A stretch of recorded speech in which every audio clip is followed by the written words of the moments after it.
Y por eso que el enemigo, el comunismo, el liberalismo, incluso los protestantes, no digo aquel que ahora diga, digo el protestante serio que intenta saber dónde pegar, siempre ha intentado pegarle a la historia de la iglesia. ¿Por qué? Porque es un modo, podría decir Santo Tomás, en que uno, por medio de un preámbulo fidei, un preámbulo de la fe, ¿no? Te golpean por el costado. No hace falta que te golpeen la fe directamente, pero si te atacan la iglesia o la historia de la iglesia, bueno, de alguna manera uno va a decir, ok, si mi madre fue una ladrona y mi padre fue un delincuente y mi abuelo fue un estafador, bueno, entonces capaz que la educación que me dieron no fue tan buena, ¿ok? Bueno, algo análogo sucede con la historia de la iglesia.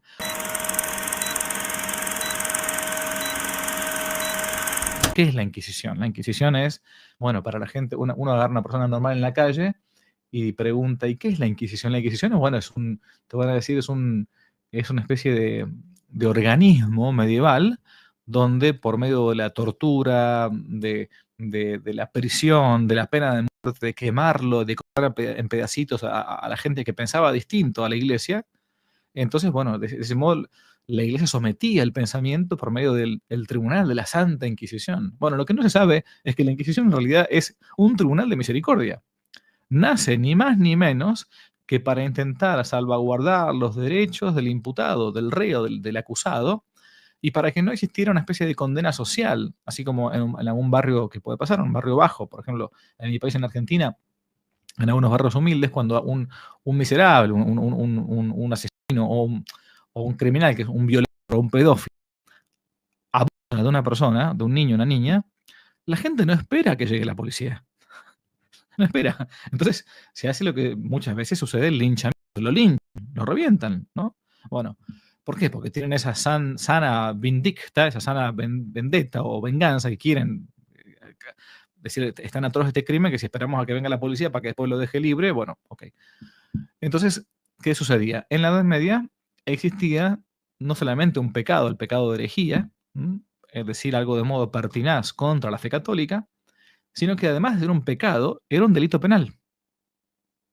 Así como hoy puede ser un delito penal, en estos ambientes democráticos, liberales, progre que vivimos hoy en día, por ejemplo, si alguien dijera, por ejemplo, que la homosexualidad es una enfermedad mental. Si alguien dijese eso, ¿no? Ok, en algunos países te pueden decir eso está penado, está penado.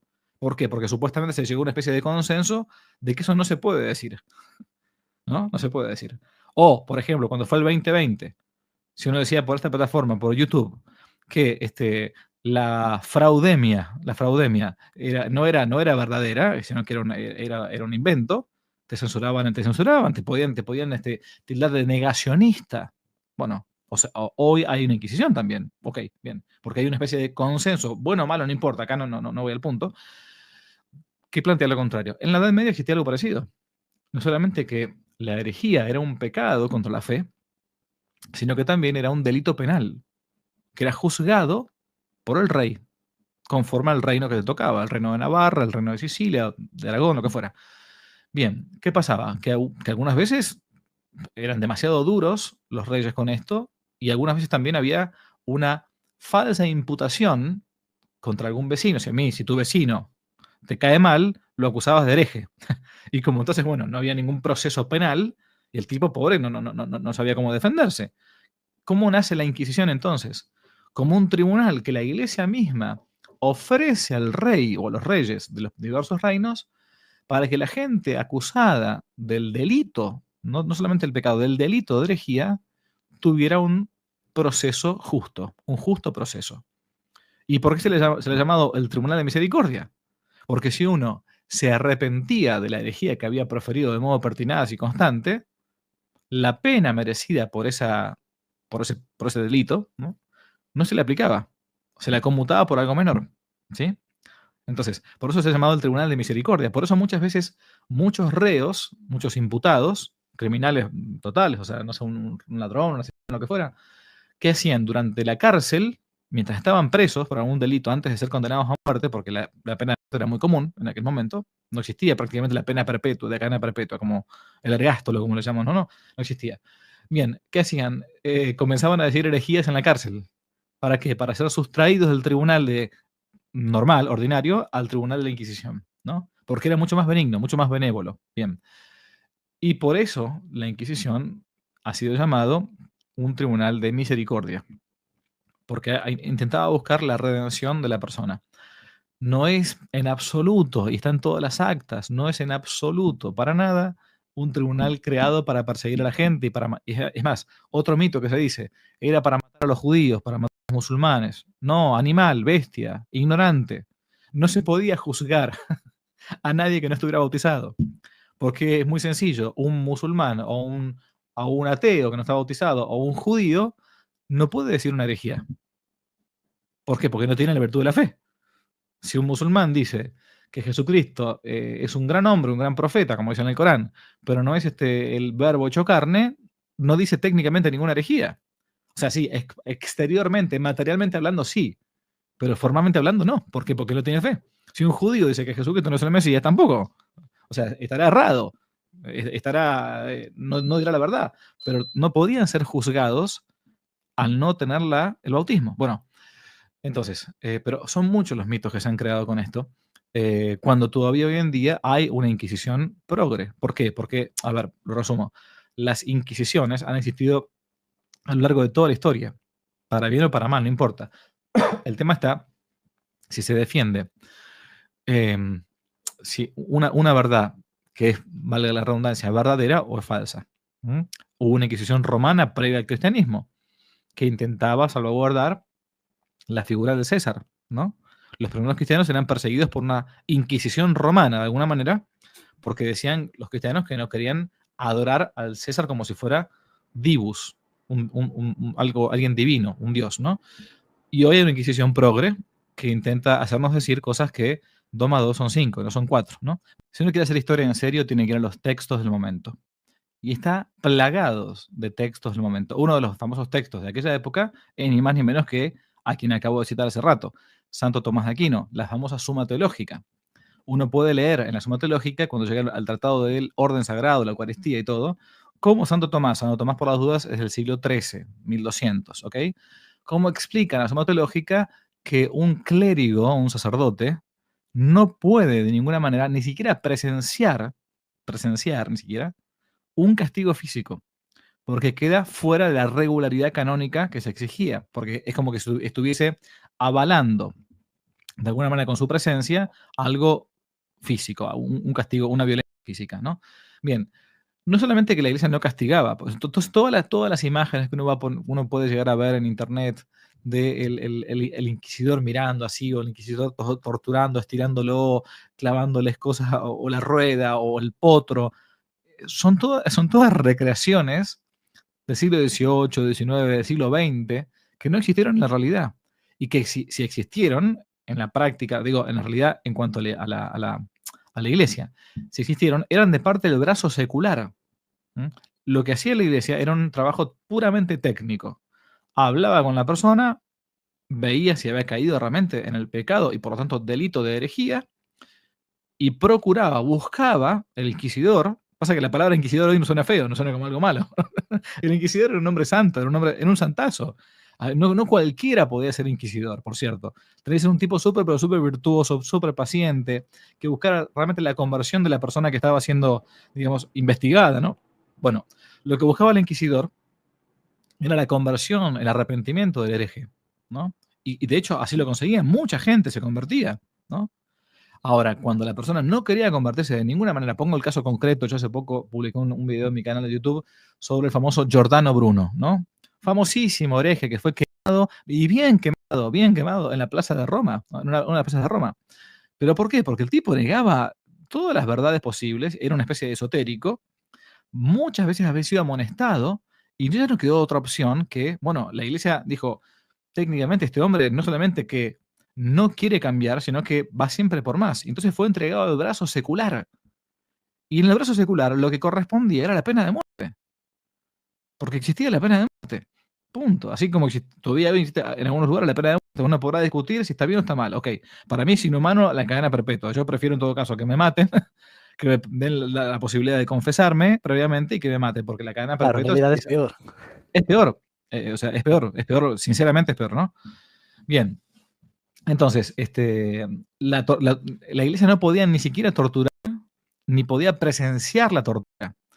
De todas maneras, en el caso de la tortura, si existía la tortura y bajo tortura se le sacaba información a algún hereje, porque uno bajo tortura dice cualquier cosa, porque no puede aguantar el dolor, ¿no?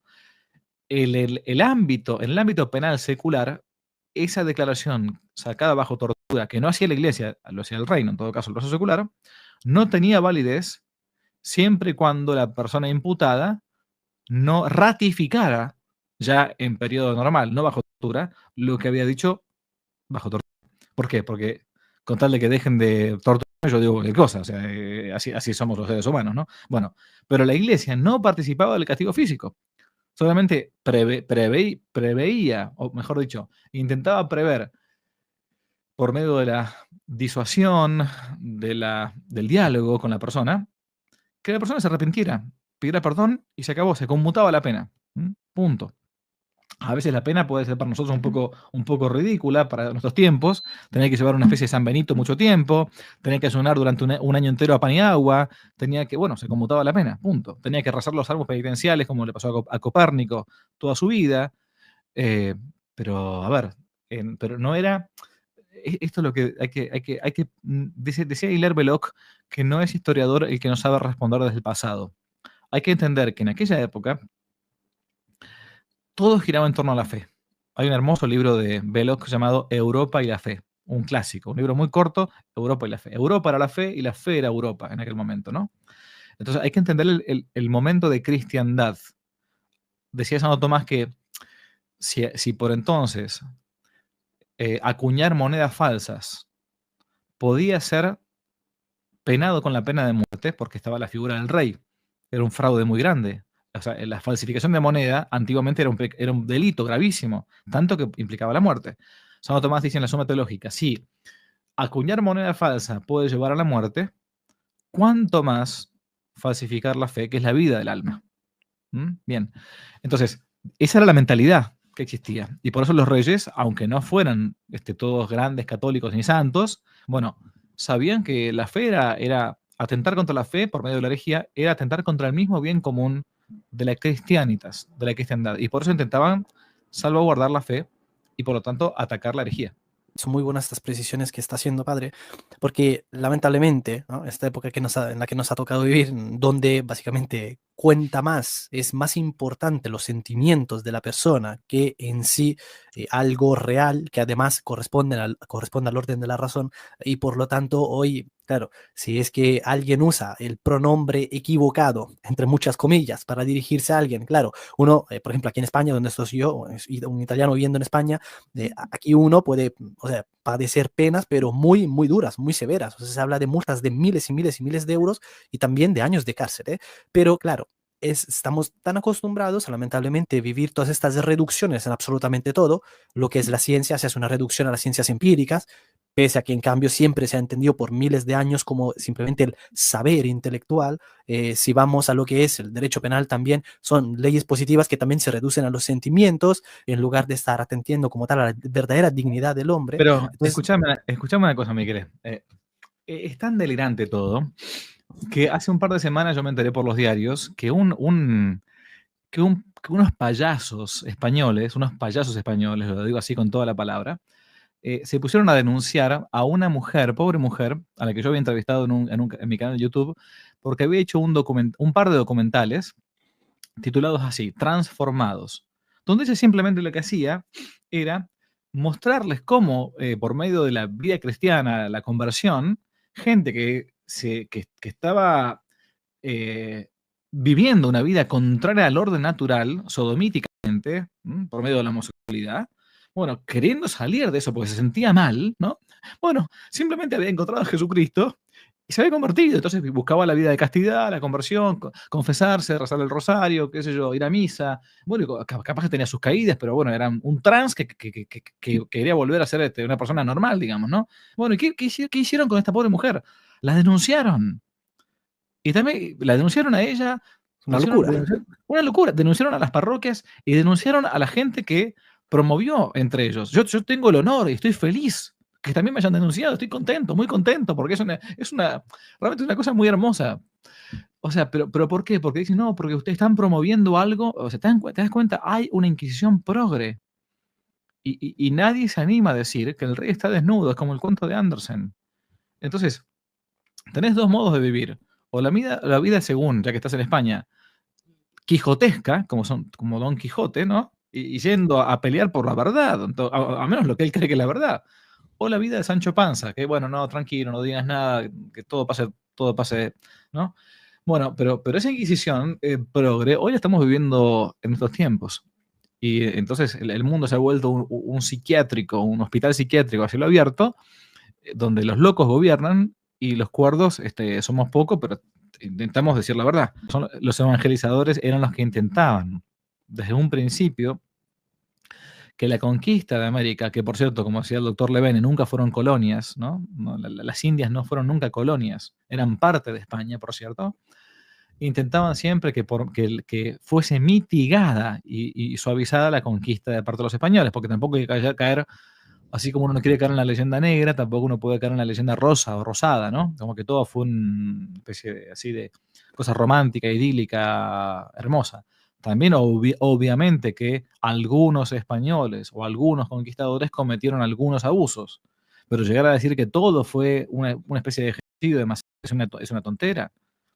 Cuando llega Hernán Cortés al puerto de Veracruz en 1519 en México, al continente, llega con apenas 400 hombres. Esto lo dice Bernal Díaz del Castillo, un famoso soldado que escribe una relación sobre la conquista de Nueva España, como se llamaba México.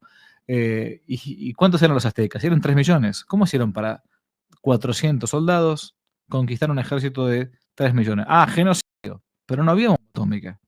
No había armas de destrucción masiva. ¿Cómo hicieron? No había ametralladoras. No había bomba, napalm, no había nada de eso, no había nada. Bueno, ¿qué sucedió? Muchas tribus cercanas a los aztecas se van a aliar con ellos para luchar contra los aztecas, porque estaban dominando bajo el canibalismo, el antropófago, en fin. Entonces, era falso. Es falso que los misioneros fueran con la cruz y con la espada. Es mentira eso. Aparte, por una cuestión lógica, nadie se convierte por la fuerza, porque la conversión por la fuerza, ¿cuánto dura? De hecho, esto es algo importante, ¿no? Que la gente no lo suele tener en cuenta.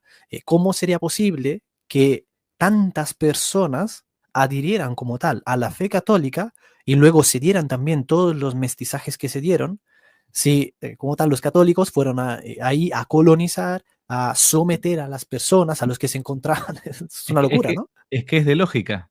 O sea, la respuesta estúpida, ignorante, inculta sería, sometieron, entonces los obligaron a que se hagan católicos por medio de las bayonetas, de los disparos, de la pólvora, y a las mujeres las preñaron, las violaron y les obligaron a que se casaran con ellas. Eso no se sostiene con ninguna lógica, porque no dura nada todo eso. Y lo que uno ve en los primeros 20 primeros años de la conquista, en concreto de México, ya que hablando de la Virgen de Guadalupe, ve que a millares y a millones de almas se van convirtiendo y bautizando, pero por algo muy sencillo.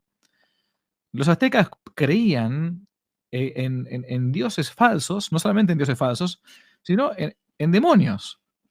Era una vida muy pobre. Si a vos te van a decir que la religión en la que estás tenés que ofrecer a tus hijos en holocausto para que les arranquen el corazón, violen a tus hijas, violen a tu esposa y tengas que derramar la sangre arriba de una pirámide trunca. Bueno, pero resulta que vienen, no, mira, Dios te ama, Dios quiere que te vayas al cielo, al paraíso. Para poder llegar al cielo hace falta que uno cumpla con ciertos requisitos. No mentir, no robar, no matar injustamente, alabar a un solo Dios verdadero, Jesucristo que se hizo hombre, bueno, en fin, es mucho más amable esa religión que una religión del demonio, ¿no? Y entonces, bueno, mucha gente se convertía rápidamente, es así.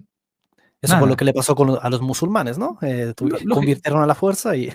Pero lógicamente, la conversión por la fuerza no dura, porque uno está con una especie de corset o de chaleco de fuerza que quiere explotar cuanto antes, ¿no? Bien, Juan de Arco fue quemado por una falsa inquisición, una inquisición de un grupo de filoprotestantes franceses que no reconocían al Papa de por entonces. Por eso es que terminado el proceso de Juana de Arco, pasados unos años, la Iglesia Católica declaró que ese proceso había sido falso, nunca hecho por católicos, ¿no? Y no solamente eso, sino que restauró la figura de de Juana de Arco y la terminó canonizando, ¿no? Bueno, hay un libro excelente de la hermana Sayés, María de la Sayés Sequeiros, titulado, perdón, Santa Juana de Arco, Reina, Virgen y Mártir. Para mí el mejor estudio que hay en lengua española sobre el tema, ¿no? La leyenda negra, las leyendas negras en general, son buenas estudiarlas porque cuando uno se da cuenta que le han mentido, que le han falseado la realidad, es ahí cuando uno comienza a amar más la verdad. ¿Mm? Y al final de cuentas, aun cuando alguien no sea católico, cuando alguien busca la verdad, termina siendo encontrado por la verdad, que es Jesucristo. ¿Mm? Hay, digamos, una analogía que una vez escuché, me gustó mucho y cuando puedo siempre la intento usar. Dice, bueno, imaginemos, ¿no? Una pareja, ¿no? Un hombre y una mujer casados, se van a un restaurante a comer y mientras están sentados, pues llega el camarero y por detrás le golpea en la cabeza a la mujer. Le golpea tan fuerte que esta cae desmayada y cuando vuelve a despertar, ella no recuerda nada, ha perdido la memoria.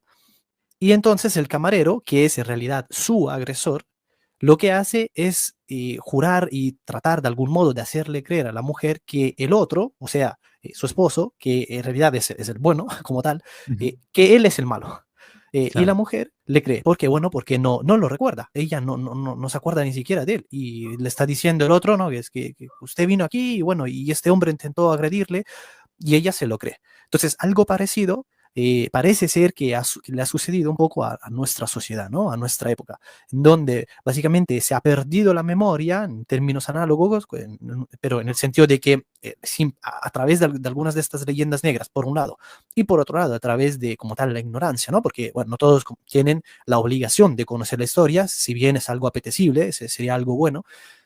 La cuestión es que de un modo u otro, la gente desconoce la historia, se concentra más que nada en el presente y además en las cosas que le son útiles, ya sea para, no sé, poder ingresar dinero en casa o para, no sé, pagar gastos de cualquier otro tipo. eh, y entonces no atienden a estas cuestiones y de hecho la mayor parte de las personas, al menos con las que yo he hablado, cuando les hablo de la importancia del saber al menos algo de historia, esta es de las cosas que me suelen decir, ¿no? ¿Y para qué la historia? ¿Y para qué me sirve? No me importa, es aburrido. Y claro, y justamente debido a eso es que no conocen la historia y terminan como tal suscribiendo a todas las cosas que se dicen hoy en día, ¿no? Las leyendas negras, el tema de la democracia, o qué bueno que es la democracia, porque todas las, por ejemplo, las monarquías, sobre todo, como usted decía, ¿no? De la mal llamada Edad Media, yo suelo llamarla como tal, como la época como tal de oro de la cristiandad o como simplemente la escolástica, eh, pues entonces atienden, o sea, uno termina diciendo estas cosas y el otro que escucha dice, ¿en serio? Tan así es que, o sea, en un nivel tan bajo como este te encuentras porque no estás entendiendo la importancia de la historia para entender el presente y también para poder entender en cierto modo hacia dónde nos estamos dirigiendo hacia el futuro. Porque el querer reescribir la historia precisamente tiene como fin útil el de poder dirigir a la sociedad hacia un futuro. Bueno, las leyendas negras, si queremos modernas en cuanto tales, porque las leyendas negras empiezan desde la época de Cristo. Uno lee los evangelios que apenas muere nuestro Señor Jesucristo, ¿no? Y resucita. Los primeros inventores de la leyenda negra fueron los judíos, en todo caso. ¿Por qué? Porque se leen los evangelios que dijeron que los judíos empezaron a decir que habían robado el cuerpo de Cristo, ¿no? Entonces, los primeros inventores de la leyenda negra fueron en el tiempo de Cristo los judíos. Digo, hay que ubicar cuándo, porque uno habla de leyendas negras en general. Bueno, ahora, si hablamos de las leyendas negras modernas, ¿no? Por lo menos en cuanto a los tiempos, comienzan a partir del siglo XVI, del 1500, y comienzan a partir del mundo protestante, que había que atacar a la iglesia y al mismo tiempo que había que atacar a la iglesia, había que atacar a España, que por cierto España era el imperio donde no se ponía el sol, donde el famoso imperio era más grande, 3 veces más grande que Roma, o sea, que el imperio romano, quiero decir, ¿no? La gente se olvida de eso, que el imperio español fue, por eso decía que no se ponía el sol, porque había tanto España era América como España era Filipinas, ¿no? Entonces, era un imperio enorme y también por esa enormidad al final va a terminar cayendo, por cierto. Pero bueno, ¿quiénes fueron los inventores? Principalmente los protestantes, ¿no? ¿Y con qué razón? Para debilitar al Imperio Español, por un lado, y para debilitar también a la Iglesia. Exacto. Pero una lucha, si queremos, de propaganda también, ¿no? Es importante como tal para poder entender que lo que se nos quiere vender hoy en día es puro humo, ¿no? Es como diría el Señor Jesús, ¿no? O sea, son sepulcros blanqueados, ¿no? Por fuera todo lindos, pero por dentro, en cambio, están totalmente podridos, ¿no? Para precisamente hacernos desviar la atención y que nosotros podamos alejándonos de la verdad, ¿no? En términos históricos, alejándonos también de ese modo de la fe, porque de una cosa en realidad se deriva la otra. La verdad, en todo caso, a nivel entitativo, ¿no? Como siempre decimos, es el Señor Jesús. Él mismo dijo, yo soy el camino, la verdad y la vida.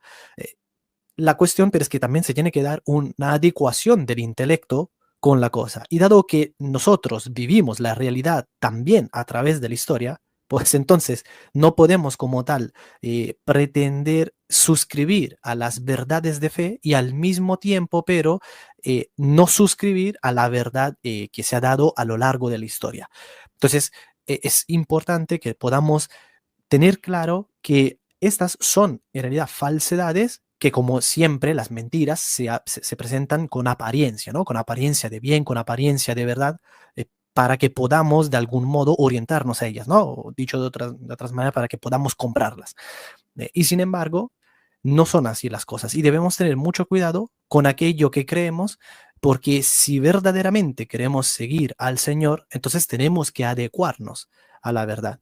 Y a veces es difícil poder distinguir dónde hay verdad y dónde hay falsedad, y sin embargo es un deber nuestro. Pero ¿por qué es necesario el estudio o el conocimiento un poco de la historia? Porque nadie ama lo que no conoce. ¿Mm?